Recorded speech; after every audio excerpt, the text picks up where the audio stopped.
that you could probably tell us exactly what was going through your mind on every single one of those shots, couldn't you? You remember it like it was all just yesterday. I'm just glad that there's no highlights from Sunday's game in that little package there, because that was quite embarrassing. No, look, it takes functions like this to sort of actually relive some of those memories that you have, and that was one of the great things about Sunday at the end of that charity game, was to sit back in the change rooms again with Justin and Maddie and Andrew Simons and Gilly and all those guys that I spent 15 or 18 years of my life with, and talk about some of the great things that we did and some of the great memories that we have from the game. So I'm not a big one to sit back and watch things that have happened. I'm more now, as you say, with that bio that you read out, trying to teach my young bloke to be good enough to do some of those things as well. Right, well, this is what I'm going to ask you about, and probably not what you want to teach your young bloke about cricket, but in this era of social media, because it's a whole new ball game, isn't it? And I know you're only a latecomer to Twitter. What, you started in December, so what, you're like 2 months old? And this is what a lot of people want to know. When we're talking about sports stars, do you actually write your own tweets, or do you have like a Scotty from marketing type that looks after it for you? Excuse me? Of course I'm doing it all by myself. No, I'm not. I need some assistance, to be honest. I need someone to help me through it. As you say, I'm a newbie, but I thought it was really important that my wife and I had some sort of understanding about social media before our kids actually delve into it in the next couple of years. We know it's not far away. My eldest daughter, Emmy's 11, so I'm sure some of her friends are probably already in that big, what can be a bad world. So it was important that we understood something about it, so I'm dipping my toe in now, and as everyone can see, it's quite slow. This is only a couple of posts a week. It was very glad and thankful to have Sachin Tendulkar out here over the weekend. That helped things tick along pretty quickly. So, no, but I'm very much a novice and learning about it every day. Well, anyone that doesn't follow you on Twitter really should, because I'm amazed you get, 15 minutes, 20 minutes before you're on air doing commentary, and you say, got a few minutes here, folks, any questions out there? And you answer them. But this is the brave new world of social media. Do you have to think twice? Do you have to guard against what you say? Do you have to think about the way people are going to interpret it rather than the way you mean it? Has it given you a whole new kind of view on the sport you play, the people that follow it, and your interaction with the fans? Look, to be honest, I don't think what I'm saying on social media is any different than the way I've had to speak in the public for 25 years. I mean, I've had to be really careful of every word that I've ever said, whether it's here tonight in a press conference or, speaking to kids in a school. I think that's just the way that it is now. It's so easy to offend somebody when you're not really meaning to. So, but what I'm saying on social media is what I feel about and heartfelt feelings about any question that I'm asked. So that's the way I've always tried to live my life. I'm a very honest person.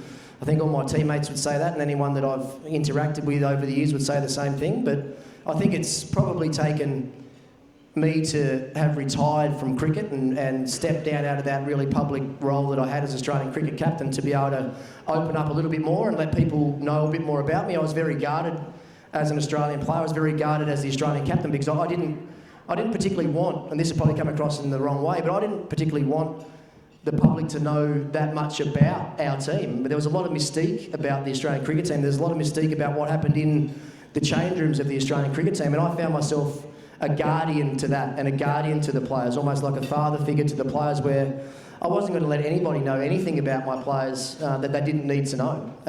Now that I've retired, and as I explained it, now that I've taken the helmet off, when I was playing, I always had the helmet on and was guarded, and now that I've moved into media and a bit of commentary, the helmet's off and I can express myself probably more so now than ever before. Well, I'm glad you said that you've always been the honest type, because I do want to take you back to 1999. And in those days, there wasn't social media. And I wonder what would have happened that moment where there was quite a well-documented incident, and I think that became a fork in the road for you. Yep. I don't know how far back you want to take us to that moment, but let's say the headlines weren't good, it was a really negative story, but you really fronted up. And I think a lot of athletes could probably learn from that now. But can you take us through that moment, and when you looked at yourself in the mirror, what sort of questions you asked yourself and how you made the decisions you did? Look, it was pretty simple. Waking up in the morning with a black eye and looking in the mirror, it was pretty easy to. It's pretty easy for me to say that it was pretty obvious that I needed to change the way that I was living my life. I was sort of thrust into the spotlight at a very young age. I was fresh out of year 10, into the cricket academy as a 15-year-old, living with 21, 22, 23-year-old guys that I was, not as a 15-year-old, but a couple of years later sort of trying to keep up with. I was sort of living my teenage years in the Tasmanian and sometimes the Australian cricket team. So even nights like that famous night that you're talking about, I was doing exactly the same as all the other guys had done that night, but they just happened to leave an hour earlier than me, and before you knew it, I was standing on the docks, or sitting on the docks down at Sydney Harbour, posing for a World Cup photo with my sunglasses on. So trying to hide it from everybody. But no, it was exactly that moment that you talk about. You look in the mirror and you say to yourself, what are you doing? What do you want from life? Are you happy to be like all the guys that you grew up with in northern Tasmania that were happy to do that every Friday and Saturday night of their lives? Or, do you want to separate yourself from that and be the best person and the best player that you can be? And, from that moment on, it was all about finding a way every day to become a better person. If I knew if I became a better person, then the cricket stuff would become easy. Because so much that we do in our life is discipline-based. And I knew that if I wasn't disciplined with the way I was living my life off the field, then the cricket stuff would be okay, it'd be fine. I had enough natural talent to get by, but I wasn't going to become the best player that I could be unless I got everything sorted out properly off the field. Well, let's talk about that, because growing up in Tasmania, it's not the mainland. Who was like your only role model then? David Boone? No, there's plenty here. They didn't have to be from Tasmania to be my role model. There's quite a few in this room tonight, but everyone used to say it's obviously going to be harder for you from Tasmania and all that sort of thing. But my answer always was, well, we'll see. Give me a cricket bat, give me a cricket ball, and give me a few hours or a few days, and I reckon I've got. That's exactly right. That's the fight, isn't it? That was the fight in you, because you did have to prove that, because that was the situation then. And you proved it remarkably, like the comments that Greg was making earlier. Anybody that watches you play can appreciate that. But it would have been a really tough challenge for someone young like you and saying, yeah, here I am from Tasmania, but guess what? I can match it with the rest of you. Yeah, but that wasn't tough for me, because that was just what was inside of me, and that's what I wanted to do. I didn't see being from Tasmania as being a hurdle or a hindrance in any way. I wasn't brought up in the wealthiest of families. Some would say we sort of lived on the wrong side of the tracks, and I was playing cricket for Australia and living in housing commission homes. So it wasn't all beer and skittles. There was a lot of hard work and there's a lot of sacrifice, but I don't think you get too far in life without having to give up some things along the way somewhere to become the best that you can be. So, my sacrifice was moving away from home at the age of 15 and packing up a cricket bag and a very small suitcase that had a pair of track pants and I don't think I had a pair of jeans even at that stage. I had a pair of track pants, a pair of runners and a couple of T-shirts, and there I was in Adelaide living with Warnie. So things were... Yeah, it could only go up from there, couldn't it? I think I got my first pair of jeans the first week I moved to Adelaide. And I think Warnie tells the story, doesn't he? That, you move you go to the AIS, it's only for a couple of weeks. You end up getting offered something full-time there because you really stood out from the crowd. And you were paid about $40 a week, which you tried to It was actually $40 a month. $40 a month, and you tried to double that at the TAB every Friday night. Yeah, so I sort of broke that down. There was a can of Coke and a packet of chips every day, so that wasn't going to go too far. So yeah, he gave me my nickname Punter because I was sneaking up the local TABs, maybe slightly underage at that stage, but having 50 cents each way on the Tasmanian Dogs on a Monday, Tuesday and Thursday, and making sure I was back in bed at the 11 o'clock curfew on a Thursday night when the Hobart Greyhounds finished. So, that's where the nickname came from, and it's stuck ever since. But what you're talking about is life lessons. These are lessons that you had, and you had to make your way from a very young age. I don't know if you'd find people in the Australian cricket team today that were living in housing commission houses yesterday, and I wonder if that makes a difference to the type of teams that we see and the experiences that they bring to the game and the way that they deal with the challenges they face because they haven't had the life experience that someone like you had or those that came before had? Yeah, look, I guess that's a hard question for me to answer because I've, only ever known it one way. The way, my upbringing was the way that it was, and any team that I played in, I always just said I wanted to be a very successful part of a very successful cricket team, and I would do whatever I could on a daily basis to make me better and make every one of my teammates better. I would still hope and think, though, that even though, the guys these days are obviously very well paid and there's the IPLs and there's all these sort of tournaments around the world, that they still do have the work ethic and the beliefs and everything that I had, because I think it's all about, being a great person at the end of the day. I mean, some of the things I've heard tonight already, and everyone that's here tonight needs to be congratulated on what you're achieving, but everyone in this room is a great person, and that's what I wanted to be, and that's what I want my family to be, and that's what I want to leave on other people as well, to be, just find a way every day to be the best person you can. So, I think having Justin around the national team now, I think we've already seen a bit of a change in behaviour, and I think we've seen that the public are really starting to enjoy and embrace the Australian cricket team again. I think even looking at last night, I mean, the way that David Warner spoke at the Australian Cricket Awards last night, wind the clock back 12 or 18 months, that wasn't possible for him to do. And I thought he did a terrific job last night, and I think he's slowly starting to gain a lot of the respect of the Australian public back again. But it's all about, the people that you're surrounded with when you're growing up in, the developmental stages of your life. And I was lucky, where I grew up in my area in the Mowbray Cricket Club, that I had a lot of people that cared for me and looked out for me, and were pretty quick to pull me back in the right direction if I quickly started to veer off. And I think, and look, and to be totally honest, it was one of the reasons that I played as long as I did. I probably should have retired 3 or 4 years earlier than I did, but I was really worried about where the direction of the Australian cricket team was going if I wasn't around, and I wanted to be around to, help Warner and Smith and Nathan Lyon and Peter Siddle and Mitchell Johnson. I wanted to help them through that initial phase of their international careers, because I knew it wasn't going to be easy for them. So, just explain that a bit more, Ricky, because what was it that you saw in them that you thought you had to guide them through? It wasn't so much what I saw in them, it was just that I was a bit worried with a lot of the experience going out of our team at the same time, that there would be a bit of a void left with experienced players to be able to say no, basically. And I think if I look at where things got in Cape Town, I just don't think there are enough people around that team to say no to some of those guys, and things got completely out of control. So, that's very much an outsider's view on it. I had nothing to do with the team really from the moment I retired until the last couple of years around some T20 cricket and the World Cup this year. But, as I said, I was just a little bit worried with the void that was left on the experience side, because every great team that I played in, whether it be a club team or an Australian cricket team or a state team, there was always a lot of old, hard heads around just to make sure when the younger guys came in that they understood what it meant to be playing for each one of those teams. And if I had retired when I did, Huss retired at the same time, all the other guys had gone a few years before us, that I was worried that there wasn't going to be enough people to point them in the right direction. Let's talk about the era when you played, that team that you talk of, the golden era of Australian cricket.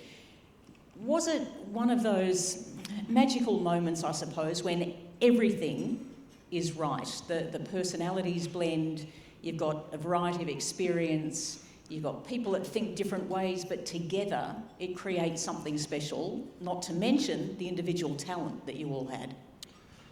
Yeah, and I mean, that wasn't just the team that I captained, it was the whole era that I played in. I started under Mark Taylor, transitioned into Steve Waugh's captaincy and leadership. That was then me, and then obviously on to Michael Clarke after I was finished. But it probably was just the perfect storm of, a whole lot of talent in Australian cricket, it has to be said. Some of the guys that didn't play when I was playing, Michael Bevan could have played more, Darren Lehman, Greg Blewett, Jamie Cox, Michael DiVenuto, there was, Stuart Law, there were so many great players in our domestic system that, once you got picked, you realised how lucky you were, and you were going to work really hard to make sure that you didn't give your spot up. And it's no coming into Steve Waugh's team when I did, I know that I sat back and watched the way that he trained and the way that he played, and I looked at the skills that he had, and I thought, God, this guy's averaging over 50 in Test cricket. And at the time, there were probably only 2 or 3 guys in the world that were doing that. And I looked at him and I thought, well, he's got no more game than me. If I can learn some things from him about the way that he plays and how disciplined he is, then I reckon I can be that good one day. And then Hayden did it, Langer did it to a certain degree, Gilly did it. That was all in that same sort of team. But at the end of the day, we pushed each other as well. We actually coached each other. That was, I think, the really important thing with it. I mean, those guys that I spent the day with on Sunday, and Justin Langer, Matthew Hayden, and myself, even batting the other day. I mean, I heard Matthew Hayden say before the first ball was bowled that he felt like he was in a dream because he was just about to walk out and bat with his best mate again. And then when he got out, Justin was going to be batting with his best mate when I came in. And that's exactly what it was like.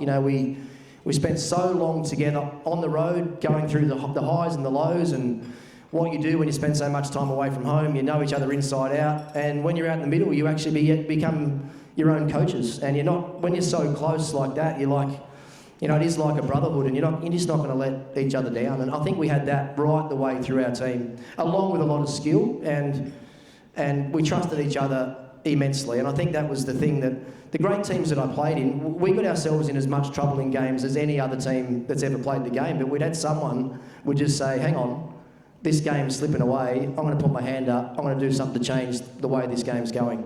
If it was Hayden one day, it was Martin the next day, it was Gilly the next day, it was Warney with the ball, or McGrath with the ball, or Gillespie, someone like that. So, I mean, just think of those names I mentioned there. There's some pretty handy players in that group. So, 1, I was lucky to have played in that era. 2, I was lucky to have captained that team of that era. And I think, the way that we were able to play the game as a group of players, we should all be very proud of, because I think the Test game then was probably as attractive as it's ever been, and all those players that I mentioned should be really proud of it. Let's talk a little bit about captaincy, because a lot of people, they try to learn lessons from our great sporting teams and our great athletes. And we should also mention that we're in a new era now where the women are getting a lot of the recognition that they deserve and haven't had over a period of years. And people in business, people in industry, people from all sorts of other walks of life look to sport to say, what is it about managing that group of people? So the group of people you talk about in that team, others may look at that and go, okay, I don't know how I deal with a room full of, ultra-talented people, big egos, highly competitive. So how do you manage all of those things, especially when you're the captain? Well, most of the time, it was easy from the hours of 10 till 6, but others after 6 p.m. I had to just ride off altogether and not really worry about trying to coach them through those hours after play. No, look, how do you manage it? At the end of the day, the most important thing I think about leadership is understanding people and understanding their personalities. We're in a team sport. I'm more often than not talking to a bunch of players. If I deliver a message, there's guaranteed 4 or 5 or 6 of those guys are going to take what I say in a totally different way.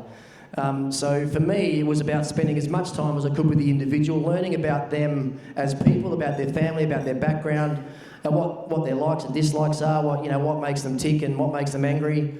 Learn about them. I can watch them at training and see what they can do as a player, and that's easy to understand. But if I'm trying to communicate with people, unless I can understand exactly what they want to hear from me, then I'm never going to get the best out of them. So that was the most important thing for me. Identifying with Justin Langer, that I can be as direct with him as I like.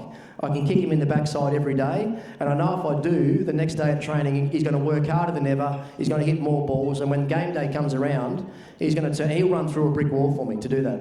But if I did that with other certain players, I would lose them. Just the softer characters. I mean, why is everyone laughing? There are softer characters in life. Some people are tougher, harder characters. Others need a pat on the back and a cuddle. And I think that's a really big, and probably more so now in modern sport. I think that's becoming more and more important. I mean, I don't think you see too many AFL coaches now ranting and raving and doing some of the things they used to do. They'll pull a guy aside and have an open conversation and communicate that way. And that's the way, I tried to do it. And I learned along the way from other teams that I played in, when certain players weren't getting what they needed from their leaders, they would come to me and say, oh, why is he treating me this way? Or why are we not training that way? Or why am I not getting this? For some reason, they gravitated to me and asked me those questions. So when I took over the captaincy, I was ready for that. And I knew that I could address that first before it happened. So, look, that was the way I tried to do it.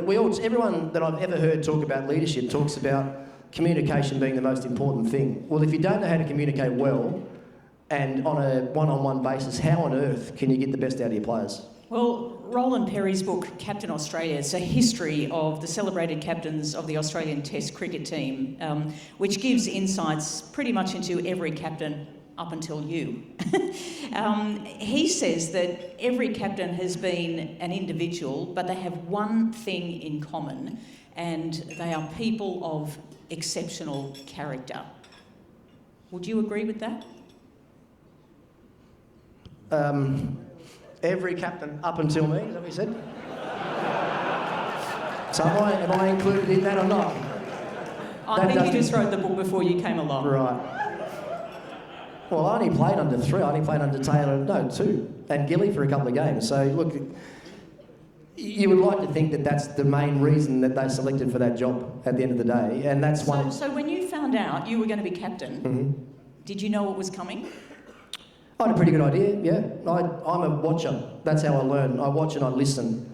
And I learned that at a very young age. As a 7, 8-year-old, 9-year-old boy sitting in the corner of the Mowbray Eagles dressing room listening to the A-grade players talk about the way they were going to play their cricket that day, I couldn't say anything, but I could listen and take it all in and learn that way. And I did that any team that I was in, because most teams that I played in, I was always the youngest player. So, you know, Tassie as a 17-year-old, Australia as a 20-year-old, I just sat back in the corner and watched and listened and learned, trying to sort of process the things that I could take out of any conversation that would be able to help me as a player or as a leader in the future. So, look, character as a captain or a leader, I would say is a pretty important part of being successful, yeah.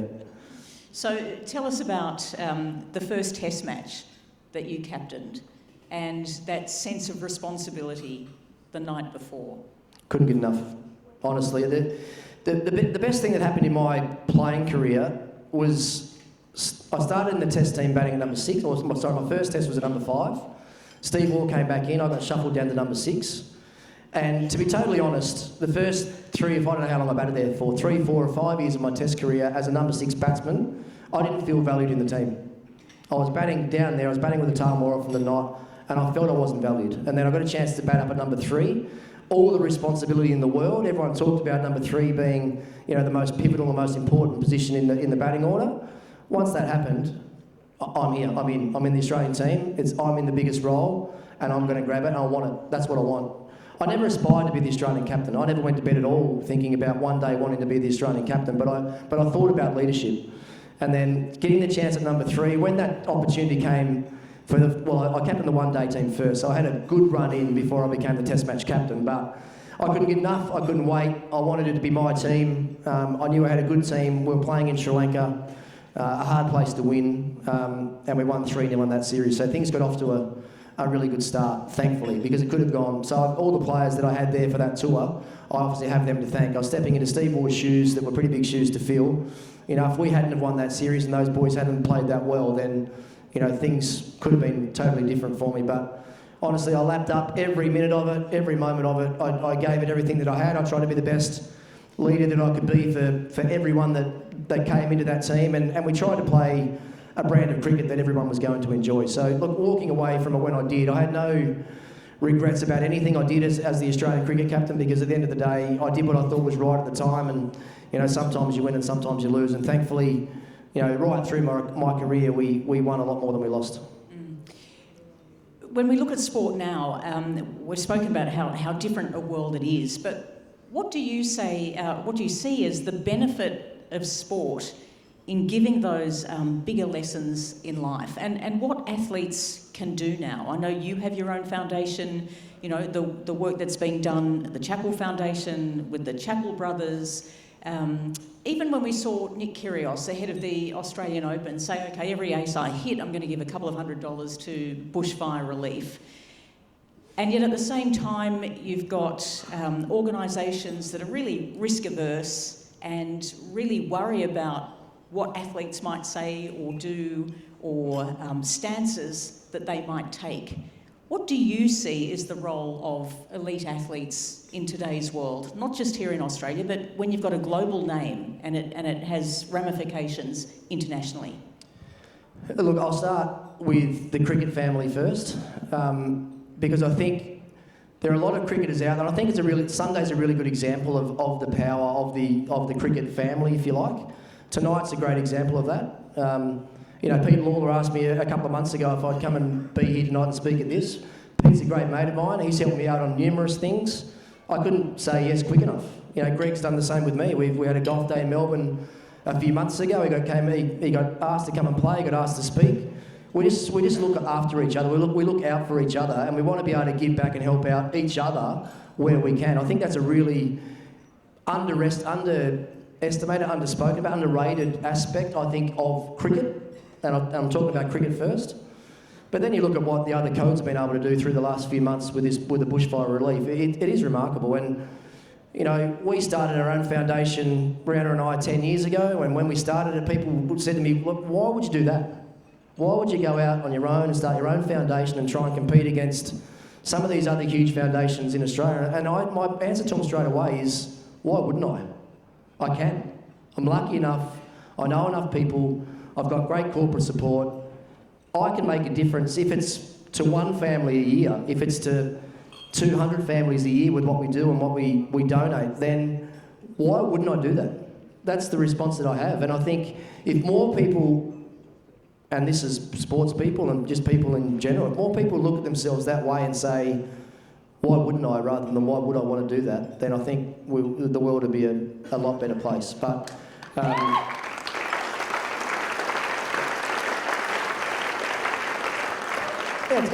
it takes up a bit of your time and whatever else, and we all make sacrifices for things. But when you hear the stories that we're hearing tonight, it's pretty hard to walk away and ignore some of that stuff. So congratulations to everyone tonight. Darshak, wherever you are, the way that you spoke tonight was outstanding. I love to see that emotion, because it goes to show just how much it means to people to try their best to make a difference, whether it be this much or $100 million a year. You just know in the bottom of your own heart that you are helping somebody and you're doing the best that you can to make an impact. When you first stepped up here tonight, you spoke about your young son.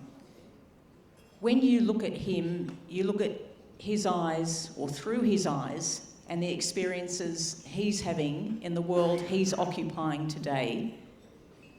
Do you wish you could have your time again? Would you do anything differently? Would you be a pro golfer instead of a pro cricketer? What do you see when you look at your own kids? So once again, same thing again. A lot of people have seen Fletcher hit golf balls and do whatever else, and the first thing they say is, oh, he's going to be a golfer. And I said, no, he's not.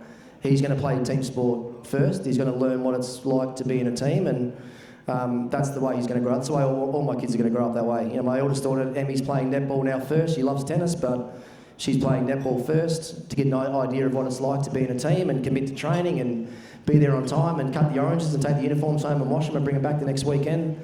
That's the way that my kids are going to learn about sport. And then if they want to, after they've learned that, if they want to go off and play an individual sport after that and support their parents in retirement, then that's fantastic. But no, that's how my kids will grow up. And Fletcher mightn't play sport, Emmy mightn't play sport, but they'll learn the values of team sport from a very young age for sure.